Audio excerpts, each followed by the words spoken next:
Hello दोस्तों, कैसे हो आप सभी। आशा करती हूँ आप सभी स्वस्थ होंगे।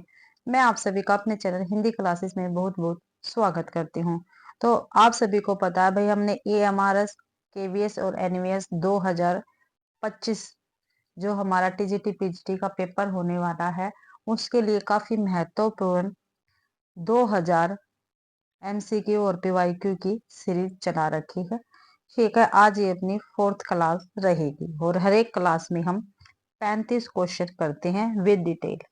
ठीक है, तो आज अपनी क्लास का 106वां क्वेश्चन है।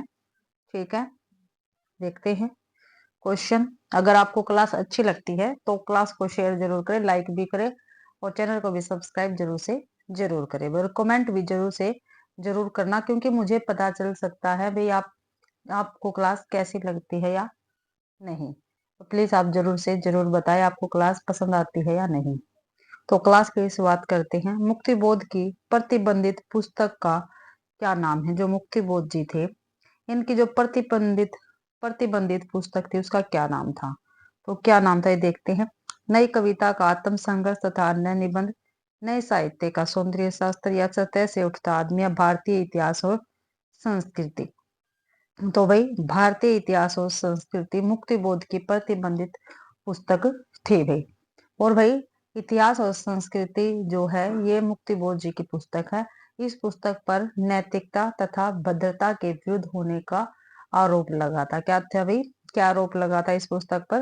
भाई ये नैतिकता तथा भद्रता, नैतिकता और भद्रता के विरुद्ध होने का आरोप लगा था। भाई ये नैतिकता और भद्रता के विरुद्ध पुस्तक थी, इसलिए ये प्रतिबंधित हो गई थी। और मुक्तिबोध की अन्य कृतियां थी। जो मुक्तिबोध जैन की अन्य कृतियां है, नए साहित्य का सौंदर्य शास्त्र, ठीक है ये रही, कामायनी एक पुनर्विचार, ठीक है, और नई कविता का आत्म संघर्ष। ये मुक्तिबोध जी की काफी महत्वपूर्ण रचनाएं हैं। सतह से उठता आदमी भी इनकी ही कृति है।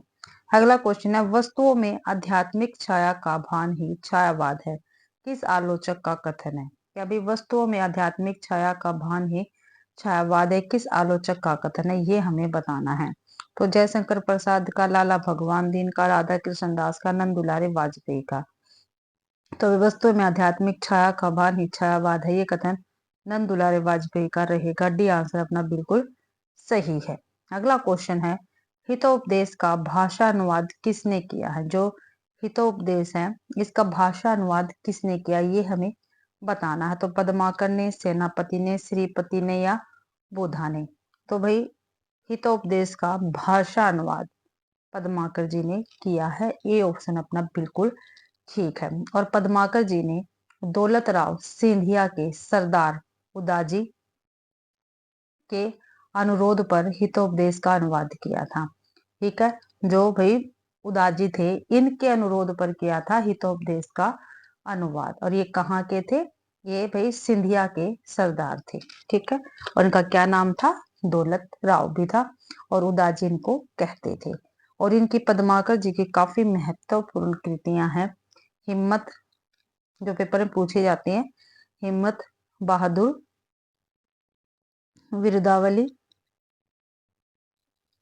पद्माभरण, पद्माभरण, जगत विनोद, प्रबोध पचासा, गंगा लहरी,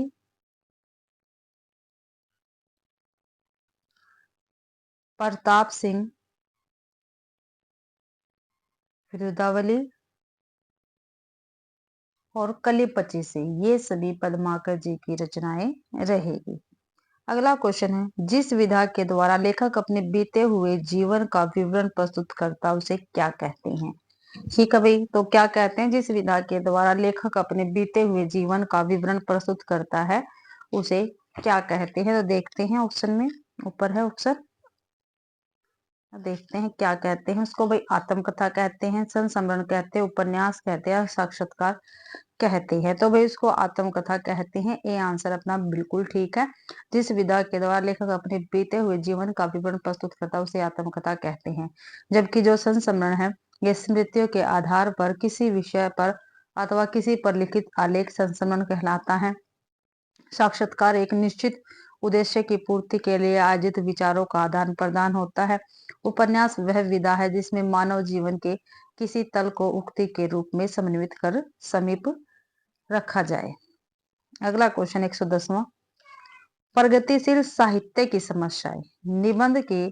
निबंध संग्रह के लेखक कौन है? जो प्रगतिशील साहित्य की समस्या, ये क्या एक निबंध संग्रह है, इसके लेखक कौन है? तो शियाराम शरण गुप्त है, रामविलास शर्मा है, रामदर्श मिश्र है या जगदीश चतुर्वेदी है? तो रामविलास शर्मा जी रहेंगे प्रगतिशील साहित्य की समस्या निबंध के लेखक में। अगला क्वेश्चन है, किस रचनाकार की भाषा परिमार्जित खड़ी बोली? और भाई 1 मिनट रुको, रामविलास शर्मा जी की जो रचनाएं हैं वो भी हम देख लेते हैं। 1 मिनट। रामविलास शर्मा जी की रचनाएं आस्था और सौंदर्य 1961 में प्रकाशित है। परंपरा का मूल्यांकन ये है 1981 में प्रकाशित। मार्क्सवाद और प्रगतिशील साहित्य ये 1984 में प्रकाशित है। और इनकी एक और रचना है भारतीय साहित्य की भूमिका 1996 में प्रकाशित है। तो अगला क्वेश्चन देखते हैं, किस रचनाकार की भाषा परिमार्जित खड़ी बोली है जिसमें भाषा के दो रूप प्रांजल व्यवहारिक भाषा तथा संस्कृतनिष्ठ शास्त्रीय भाषा का प्रयोग दिखाई देता है? या भाई किस रचनाकार की भाषा जो है परिमार्जित खड़ी बोली है जिसमें भाषा के दो रूप प्रांजल व्यवहारिक भाषा तथा संस्कृतनिष्ठ शास्त्रीय भाषा का प्रयोग दिखाई देता है? तो श्याम सुंदर दास, श्रीधर पाठक, माखनलाल चतुर्वेदी या हजारी प्रसाद द्विवेदी? तो भाई हजारी प्रसाद द्विवेदी अपना बिल्कुल ठीक आंसर रहेगा। हजारी प्रसाद द्विवेदी की भाषा क्या थी? परिमार्जित खड़ी बोली है जिसमें भाषा के दो रूप प्रांजल व्यवहारिक भाषा, ठीक है, दो रूप प्रांजल व्यवहारिक भाषा तथा संस्कृत शास्त्रीय भाषा का प्रयोग दिखाई देता है। अगला क्वेश्चन है, अमीर खुसरो की पहलियां और मुकरियां किस भाषा में है? तो जो अमीर खुसरो जी है इनकी पहली और मुकरियां किस भाषा में, ये हमें बतानी है। तो खड़ी बोली में, उर्दू में, अवधी में या ब्रज में? तो भाई अमीर खुसरो की पहलियां और मुकरियां खड़ी बोली में है भाई। ठीक है, क्या है? अमीर खुसरो की पहलियां और मुकरियां खड़ी बोली में है। अमीर खुसरो का वास्तविक नाम क्या? काफी बार पेपर में पूछा गया है। तो अबुल हसन। क्या है भाई? अबुल हसन है। ठीक है, और ये निजामुद्दीन औलिया के शिष्य थे, ये भी पूछा जाता है। निजामुद्दीन औलिया के शिष्य थे अमीर खुसरो। ठीक है भाई, और अमीर खुसरो क्या है? खड़ी बोली के आदि कवि भी कहे जाते हैं। ठीक है, खड़ी बोली के आदि कवि अमीर खुसरो जी कहे जाते हैं, आपको ध्यान रखना है। और जो ईश्वरी प्रसाद जी हैं इन्होंने अमीर खुसरो को महाकवि या कवियों में राजकुमार की संज्ञा दी है। ठीक है, महाकवि और कवियों में राजकुमार की संज्ञा अमीर खुसरो को किसने दी है? तो ईश्वरी प्रसाद ने दी है। किसने दी है भाई? ईश्वरी प्रसाद ने दी है। अगला क्वेश्चन है, किस रचनाकार की कहानियां बादलों के घिरे नामक संग्रह में संकलित है? ठीक है, तो इनमें से हमें ऐसे रचनाकार बताने हैं जिनकी जो कहानियां हैं वो बादलों के घेरे नामक संग्रह में संकलित है। तो ममता कालिया, आचार्य रामचंद्र शुक्ल या कृष्णा सोबती या प्रेम चंद्र? उसी आंसर अपना बिल्कुल ठीक रहेगा। कृष्णा सोबती जी की कहानियां बादलों के घेरे नामक संग्रह में क्या है? संकलित है। और बादलों के घेरे 1980 ईस्वी में प्रकाशित संग्रह है भाई। और जो ममता कालिया है इनकी है सीट नंबर 6, एक अदत औरत, बोलने वाली औरत, मुखौटा आदि काफी महत्वपूर्ण कहानियां हैं ममता कालिया की भी। अगला क्वेश्चन है, महादेवी वर्मा को ज्ञानपीठ पुरस्कार उनकी किस कृति के लिए मिला था? ज्ञानपीठ पुरस्कार महादेवी वर्मा को किस कृति के लिए मिला था? यामा के लिए, गीत पर्व के लिए, आत्मिकता या नीलांबर? तो भाई यामा के लिए महादेवी वर्मा को ज्ञानपीठ पुरस्कार मिला था। और यामा का प्रकाशन 1940 ईस्वी में हुआ था और 1982 ईस्वी में इनको ज्ञानपीठ पुरस्कार मिला था। इनकी काफी महत्वपूर्ण रचनाएं हैं निहार, रश्मि, नीरजा, सांदेगी, दीपशिखा और सप्तपर्णा। जो निहार है इसका प्रकाशन 1930 ईस्वी में हुआ, रश्मि का 1932 में, नीरजा का 1935 में भाई, ठीक है। सांदे गीत का 1936 में, सांदे गीत का 1936 में भाई, देवशिखा का 1942 में और सप्तपर्णा का 1960 में भी, ठीक है। और यामा का कब बताया मैंने? 1940 में। आगे क्वेश्चन देखते हैं। निम्न में से किस रीतिकालीन कवि ने लक्षण ग्रंथ की रचना नहीं की? ठीक है, नीचे रीतिकालीन कवि दे रखे, इनमें से ऐसा कौन सा कवि है जिन्होंने लक्षण ग्रंथ की रचना नहीं की है? ठीक है भाई, तो पद्माकर, मतीराम, भूषण या बिहारी लाल। तो बिहारी लाल ने भाई लक्षण ग्रंथ की रचना नहीं की है। ठीक है, बिहारी की पहचान आप सभी को पता है, मुक्तक काव्य के कारण होती है। और ये भाई, और बिहारी की एकमात्र रचना बिहारी सतसई है। ठीक है, कौन सी है? बिहारी सतसई है।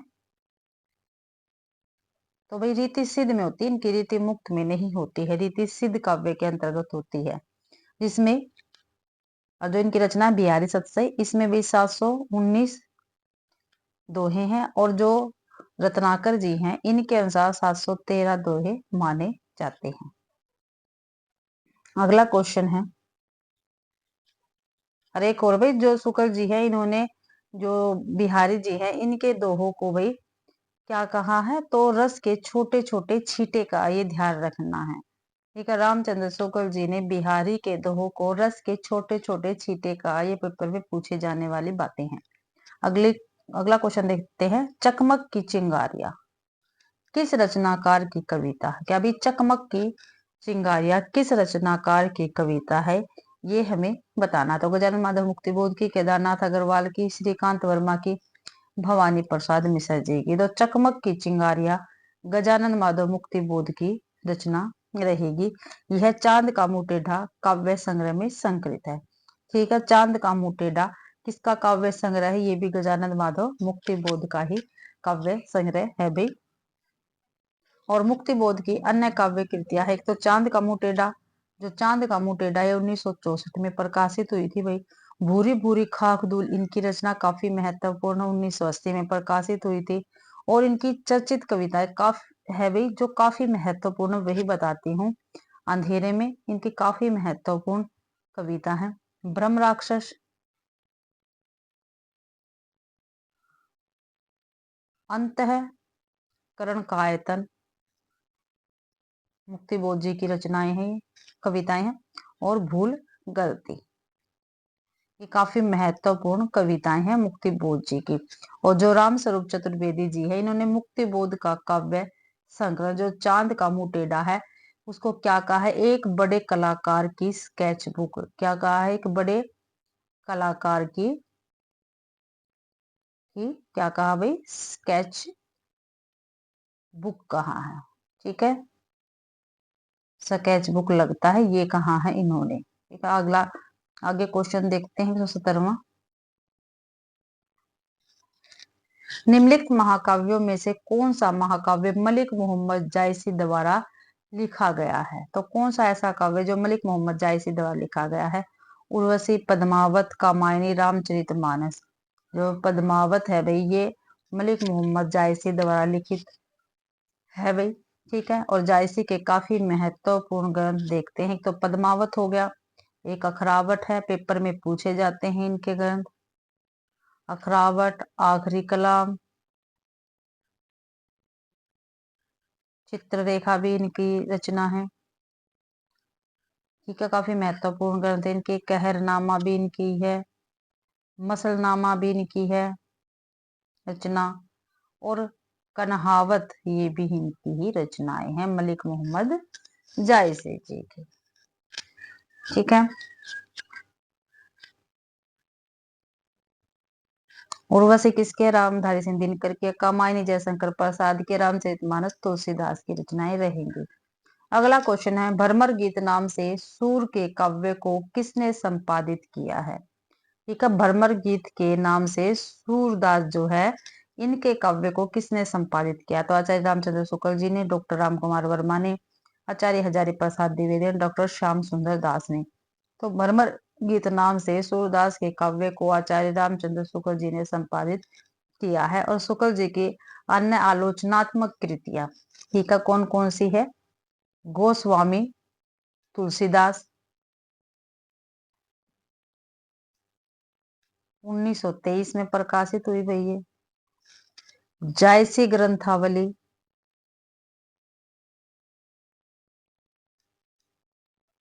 1924 में प्रकाशित हुई। भ्रमर गीत सार 1925 में प्रकाशित इनकी है भाई आलोचनात्मक कृति। और रस मीमांसा काफी बार पेपर में पूछी जाती है, इनकी ये रचना 1949 में प्रकाशित हुई है भाई। अगला क्वेश्चन देखते हैं, चित्रधारा किस कवि की ब्रज भाषा की प्रथम कृति है।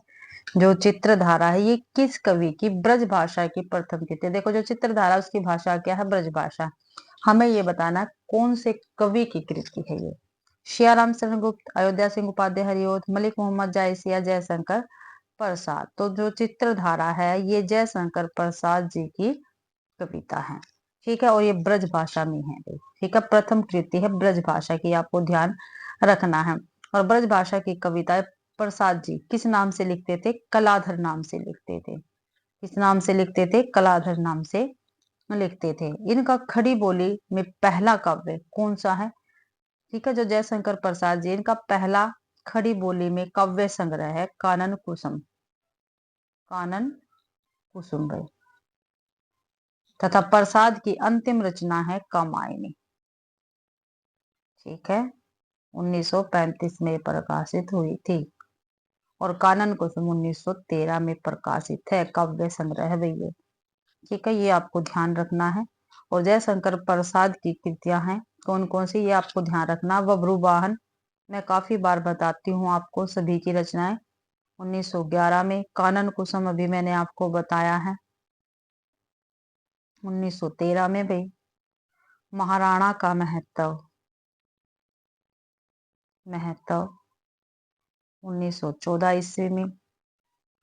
ठीक है, हारना 1900, झरना सॉरी झरना 1918 में। लहर 1933 में। कमायनी 1935 की रचना है। ठीक है, आंसू 1925 की। अशोक की चिंता 1928 ईस्वी की रचना रहेगी भाई। अगला क्वेश्चन है, रस सिद्धांत के लेखक कौन है। जो रस सिद्धांत है, इसके लेखक कौन है। तो डॉक्टर नगेंद्र जी रहेंगे। रस सिद्धांत के लेखक कौन है, डॉक्टर नगेंद्र जी रहेंगे। और भाई रस संप्रदाय से संबंधित अन्य रचना व रचनाकार मैं आपको बताती हूँ, आप नोट कर लेना, क्योंकि पेपर में पूछे जाते हैं, इसलिए मैं आज आपको एक ही बार में बता रही हूँ। बार बार मैं देख लूंगी, अगर आपको रिकॉल करवाना होगा तो मैं आपको करवा देती हूँ। ठीक है, देखो, नाट्य शास्त्र, ठीक है, किसका है, भरत, आचार्य भरत जी का है, भरत मुनि का। काव्य मीमांसा, जो काव्य मीमांसा है, ये आचार्य राजशेखर जी की है रचना। रस संबंधित रचनाएं हैं सभी। हृदय दर्पण, जो हृदय दर्पण है, ये किसकी रचना है, भट्टनायक जी की रचना रहेगी। और भाई साहित्य दर्पण, जो साहित्य दर्पण है, ये भी आचार्य विश्वनाथ जी की है। किसकी है, आचार्य विश्वनाथ जी की है। रसिक प्रिया, जो रसिक प्रिया रचना है, ये केशव दास की है। किसकी है, केशव दास की रहेगी। रस रहस्य,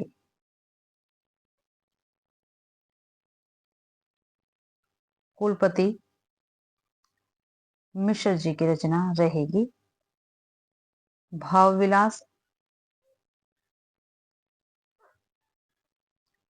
देव जी की रचना रहेगी।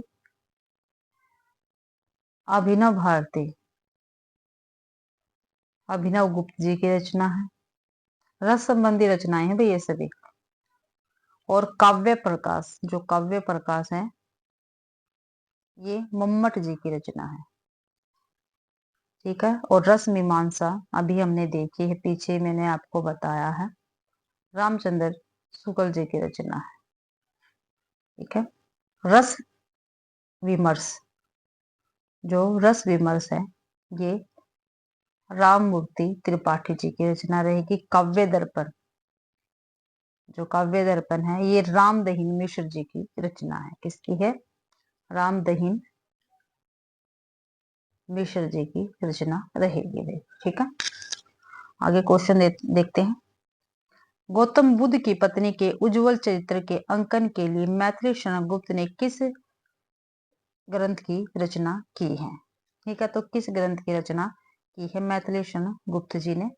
अर्जुन, द्वापर, यशोधरा, झनकार। तो यशोधरा नामक रचना की है। यशोधरा 1932 ईस्वी की रचना है। वो मैथिली शरण गुप्त ने प्रकाशित, सॉरी, जो मैथिली शरण गुप्त जी ने लिखी है। और ये क्या है? एक गीति नाट्य है। क्या है भाई? ये एक गीति नाट्य शैली की रचना है भाई। और इसमें महात्मा बुद्ध के संन्यास के उपरांत यशोधरा की उदास स्थिति का क्या है? वर्णन किया गया, चित्रण किया गया है। इसकी एक पंक्ति काफी महत्वपूर्ण है। वो है भाई, सिद्धि हेतु स्वामी गए यह गौरव की बात, पर चोरी चोरी गए यही बड़ा आघात। तो ये काफी महत्वपूर्ण काव्य पंक्ति है भाई यशोधरा की। और गुप्त जी ने जो साकेत है, ठीक है, जो साकेत की रचना है 1931 ईस्वी में की। और ये क्या है? एक महाकाव्य है साकेत। ठीक है, ये आपको ध्यान रखना है। और साकेत पर ही मैथिली शरण गुप्त को मंगला प्रसाद पारितोषिक सम्मान भी मिला है। और गुप्त जी ने आचार्य महावीर प्रसाद द्विवेदी को अपना साहित्यिक गुरु माना। ये आपको ध्यान रखना है। जो मैथिली शरण गुप्त जी है, इन्होंने अपना साहित्यिक गुरु किसको माना? तो महावीर प्रसाद द्विवेदी जी को ही माना है। और वही इनकी अन्य रचनाएं हैं भारत भारती, हुंकार, द्वापर, जयद्रथवध और रंग में भंग। काफी महत्वपूर्ण रचनाएं हैं इनकी। अगला क्वेश्चन है, आचार्य रामचंद्र शुक्ल ने साक्षात रसमूर्ति किस कवि को कहा है? जो आचार्य रामचंद्र शुक्ल जी हैं, इन्होंने साक्षात रसमूर्ति किस कवि को कहा? तो घनानंद, पद्माकर, मीरा या रहीम? तो भाई घनानंद को, ठीक है, घनानंद को रामचंद्र शुक्ल जी ने साक्षात रसमूर्ति कहा है। ठीक है। और क्या कहा, कैसे कहा? ये साक्षात रसमूर्ति और ब्रज भाषा काव्य के प्रधान स्तंभों में है। ठीक है, काफी महत्वपूर्ण बात कही है। ठीक है, घनानंद के विषय में कंप्लीट वाक्य में आपको बता रही हूँ। ये साक्षात रस मूर्ति और ब्रज भाषा काव्य के प्रधान स्तंभों में एक है। ये रामचंद्र शुक्ल जी ने घनानंद के विषय में कहा है। ठीक है। घनानंद की काफी महत्वपूर्ण रचनाएं हैं। सुजानसार, विरह लीला, कोकसार, यमुनायश, इश्कलता काफी बार पेपर में पूछी जाती है। वियोग वेली, ठीक है। और रस केली वेली, केली वल्ली, ये घनानंद जी की काफी महत्वपूर्ण रचनाएं हैं भाई। अगला क्वेश्चन है, राम की शक्ति पूजा। राम की शक्ति पूजा किसकी कविता है? तो महादेव वर्मा, सुमित्रा नंदन पंत, ज्योति प्रसाद अग्रवाल, सूर्यकांत त्रिपाठी, निराला। तो राम की शक्ति पूजा सूर्यकांत त्रिपाठी निराला जी की काफी महत्वपूर्ण रचना है। और 1936 में ये प्रकाशित हुई थी भाई। और इसका आधार क्या है? जो राम की शक्ति पूजा है, इसका आधार कौन सा ग्रंथ है? तो बंगला का कीर्ति वास रामायण। ठीक है, राम की शक्ति पूजा का भाई। और आचार्य रामचंद्र शुक्ल जी के अनुसार जो निराला जी है, ये बहु वस्तु स्पर्शनीय प्रतिभा निराला जी के में काफी थी भाई। बहु वस्तु स्पर्शनीय प्रतिभा के धनी थे निराला जी। फिर निराला कृत जो स्रोत स्मृति है, इसको भाई हिंदी का सर्वश्रेष्ठ तथा प्रथम शोक गीत माना जाता है। कल या परसों की क्लास में मैंने आपको ये बताया था।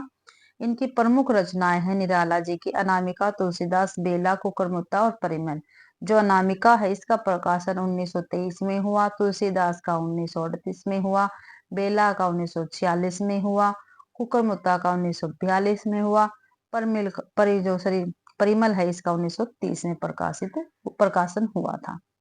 अगला क्वेश्चन है, निम्न में से जयशंकर प्रसाद जी का कौन सा काव्य स्मृति काव्य की श्रेणी में आता है? तो जयशंकर प्रसाद जी का ऐसा कौन सा काव्य है जो स्मृति काव्य के अंतर्गत आता है? तो देखते हैं कौन सा काव्य है भी ऐसा।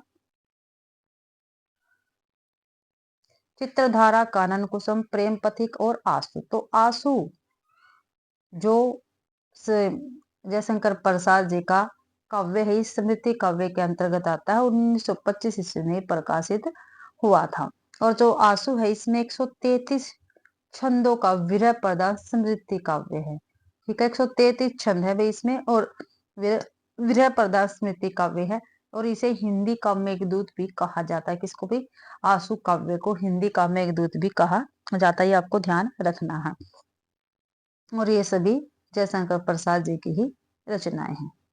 अगला क्वेश्चन है, पवनचरियो में किसका वर्णन है? जो पवनचरियो है इसमें किसका वर्णन है ये हमें बताना है। तो शिव का, सीता का, भरत का, राम का।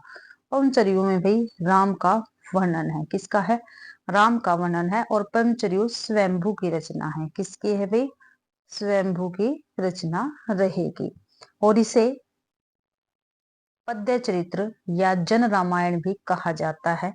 जो पवनचरियो है इसको पद्य चरित्र या जन रामायण भी कहा जाता है, आपको ध्यान में रखना है। और पवनचरियो की भाषा क्या है? अपभ्रंश। क्या है? अपभ्रंश है। ठीक है। और भाई स्वयंभू को अपभ्रंश का वाल्मीकि भी कहा जाता है, ये भी आपको ध्यान रखना है। और पवनचरियो में 5 कांड है। कितने हैं भाई? 5 कांड है। कौन कौन से कांड है ये लिख सकते हो आप, क्योंकि पेपर में पूछा जा सकता है। एक तो विद्याधर कांड, अयोध्या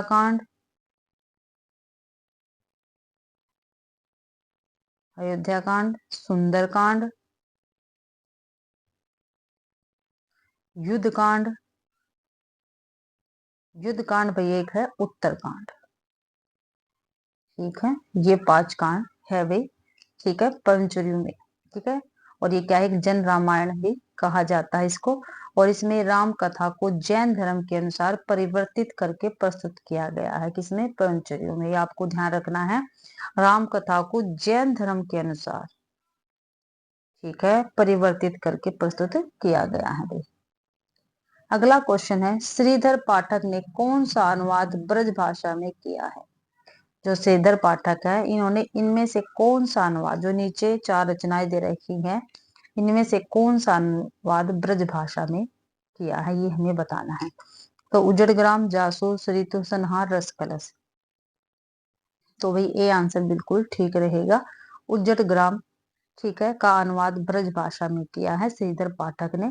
ठीक है, श्रीधर पाठक जी द्वारा किए गए अनुवाद हम आपको लिखवाते हैं और आप इनको लिख लेना, क्योंकि पेपर में पूछे जाते हैं। ठीक है, एकांतवासी योगी। क्या है? एकांतवासी योगी 1886 ईस्वी की ये रचना रहेगी। कब की है भाई? 1886 ईस्वी की ये रचना है। और गोल्डस्मिथ की रचना, ठीक है, गोल्डस्मिथ की रचना हरमिट, जो हरमिट है किसकी रचना? गोल्डस्मिथ की। इसका अनुवाद एकांतवासी योगी के नाम से खड़ी बोली हिंदी में किया है। ठीक है, खड़ी बोली हिंदी में किया है श्रीधर पाठक ने। ठीक है, हरमिट किसके? गोल्डस्मिथ की रचना है। और हरमिट का अनुवाद एकांतवासी योगी नाम से 1886 ईस्वी में खड़ी बोली हिंदी में अनुवाद इसका किया है, ये आपको ध्यान रखना है। अगला है उजड़ग्राम, ये रहा। ठीक है, 1889 ईस्वी में प्रकाशित रचना है। और ये गोल्डस्मिथ के डेजर्ट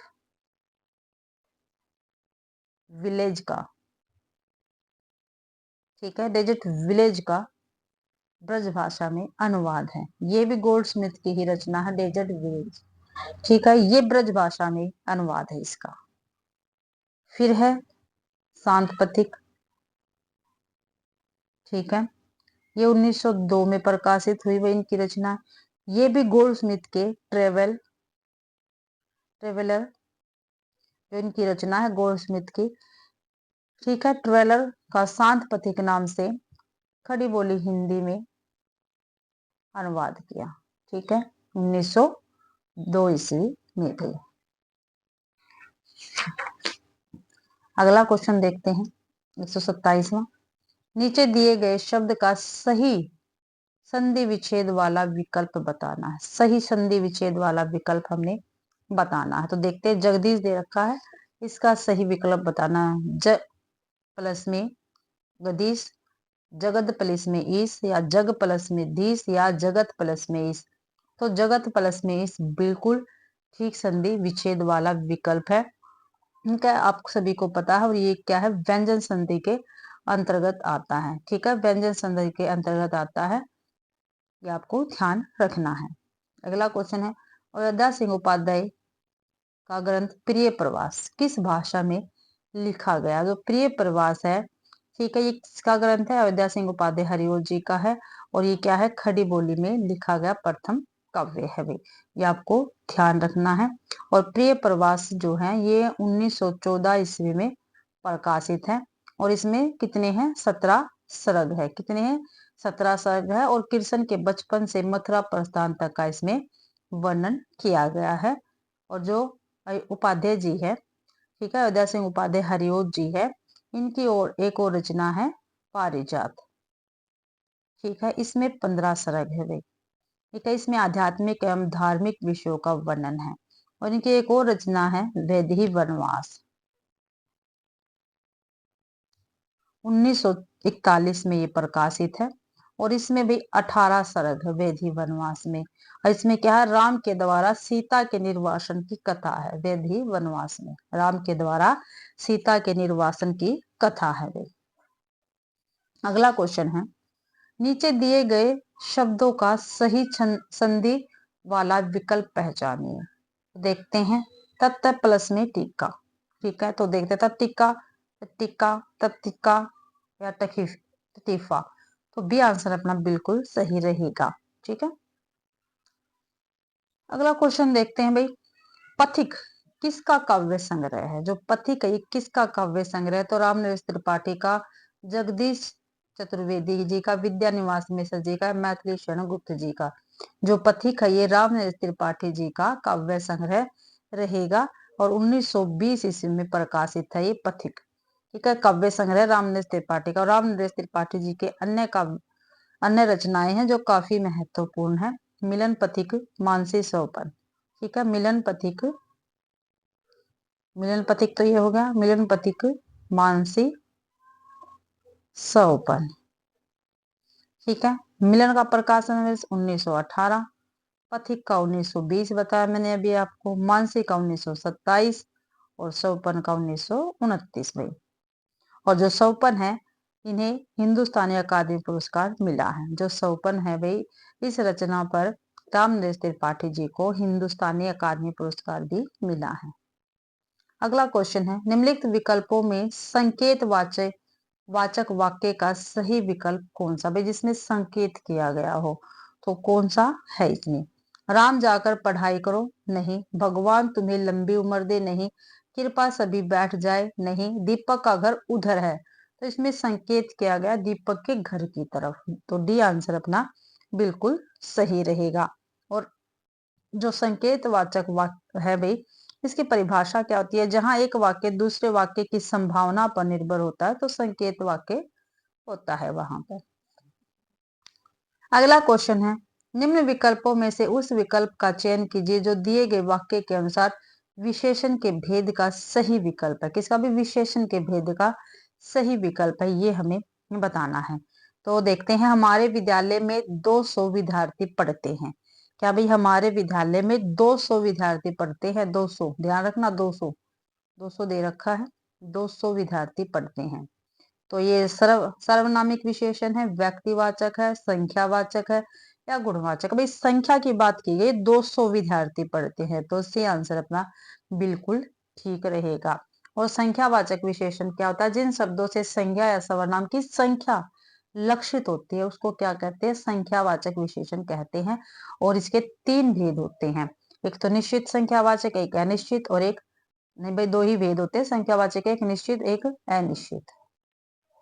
अगला क्वेश्चन है कजरोटा। जो कजरोटा शब्द है इसमें कौन सा प्रत्यय है? कजरोटा, ठीक है, जो कजरोटा है इसमें कौन सा प्रत्यय है? तो ओटा, आटा, कज या टा। तो भाई ओटा क्या है? इसमें प्रत्यय रहेगा। ए आंसर अपना बिल्कुल सही है। अगला क्वेश्चन है वह तोड़ती पत्थर, देखा उसे मैंने इलाहाबाद के पथ पर, में कौन सी शब्द शक्ति है? वह तोड़ती पत्थर, देखा उसे मैंने इलाहाबाद के पथ पर, पंक्ति में कौन सी शब्द शक्ति है? तो लक्षणा है, रूढ़ा लक्षणा, अभिधा है, व्यंजना है। तो भाई ये इसमें अभिधा शब्द शक्ति है। ये पंक्ति किसकी है? ये आप मुझे कमेंट बॉक्स में जरूर से जरूर बताना भाई। अगला क्वेश्चन है निम्न विकल्पों में से उस विकल्प का चयन करें जो उपसर्ग से बने शब्द का सही विकल्प नहीं है। ये कभी उपसर्ग से बने विकल्प का सही नहीं है, वो हमें बताना है। तो निरंजन, दिखावा, प्रतिकूल या अतिरेक। ठीक है, तो जो दिखावा है, दिखावा, ठीक है, ये क्या है? उपसर्ग से बना हुआ शब्द नहीं है। बी आंसर अपना बिल्कुल सही रहेगा। अगला क्वेश्चन है निम्न विकल्पों में से संयुक्त वाक्य को पहचानना है। ठीक है, पहचानते हैं। क्या उसे परीक्षा की तैयारी कर ली है? तो क्वेश्चन मार्क है, ये संयुक्त वाक्य नहीं है भाई। आगे है दिन ढल गया और अंधेरा हो गया, तो और आ गया, तो ये संयुक्त वाक्य हमारा रहेगा। तो बी आंसर अपना बिल्कुल सही है। अगला क्वेश्चन है पाए महावर देन को नाइन बैठी आए, फिरी फिरी जानी महावीर एडी मिडत जाए। इन पंक्ति में कौन सा अलंकार है? तो अतिशोक्ति अलंकार है, विभावना है, विरोधाभास है या भाई भ्रांतिमान है। तो इसमें भाई भ्रांतिमान अलंकार रहेगा। ठीक है, क्या है? भ्रांतिमान अलंकार इस पंक्ति में रहेगा। डी आंसर अपना बिल्कुल सही है। अगला क्वेश्चन है उजड़ना शब्द में कौन सा उपसर्ग है? जो उजड़ना शब्द है इसमें कौन सा उपसर्ग है? उ, उजड़, उज या ना। तो उ उपसर्ग इसमें रहेगा। तो ए आंसर अपना बिल्कुल सही है। अगला क्वेश्चन है निम्न विकल्पों में से उस विकल्प का चयन कीजिए जो जातिवाचक संज्ञा का सही विकल्प नहीं है। ठीक है, जातिवाचक संज्ञा का सही विकल्प नहीं है, वो हमें बताना है। तो मंत्री, क्रोधी, रुलाई, शांति। तो मंत्री, रुलाई और शांति ये तो जातिवाचक संज्ञा के विकल्प है। जो बी है ये जातिवाचक संज्ञा का विकल्प बिल्कुल नहीं है भाई। बी आंसर अपना ठीक रहेगा। 40वां क्वेश्चन है निम्न विकल्पों में से उस विकल्प का चयन कीजिए जो भाववाचक संज्ञा का सही विकल्प नहीं है। भाववाचक संज्ञा का सही विकल्प नहीं है। तीक्ष्णता, क्रोध, पराया, निर्बलता। तो भाई सी आंसर ठीक रहेगा, इसमें भाववाचक संज्ञा नहीं है। ठीक है, तो भाई इसी के साथ आज की अपनी क्लास कंप्लीट होती है। आशा करती हूँ भाई आप सभी को क्लास पसंद आई होगी।